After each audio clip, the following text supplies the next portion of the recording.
So what is the dental implant process for people that are getting upper and lower teeth supported by dental implants?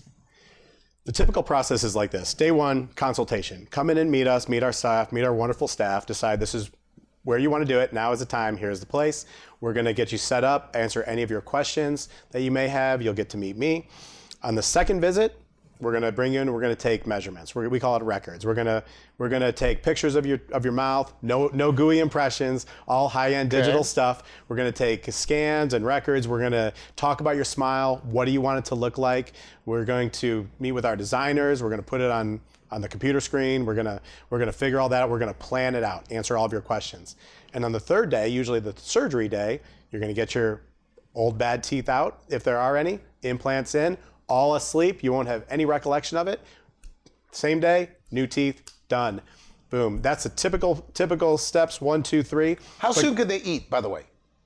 Right away. They can eat right away. And we're gonna help you through that. We're gonna guide you through that. But I've got one more thing for you. We get a lot of patients that travel in to see us. And for them, they call us from New York, Florida, Anguilla, and we do a FaceTime with them. And we get all that consultation, preoperative workup done before they come to the office, if they need to see their doctor or whatever. Then they come in to see us, and on the morning of the procedure, we take all those records. We combine visits 2 and 3 together. So on the same day that you travel in, you can have your brand new teeth. Because they're saving time, right? Because of your system. Oh, they're saving an enormous amount of time because you don't have to go to 2 or 3 offices. You've got the laboratory right there. So you fly in, fly out. Fly in, fly out, be done. Yeah. Come visit us whenever you want, say hi, and bring us cookies and all that, write us great raving reviews, be a friend, come as often as you want, but you're done.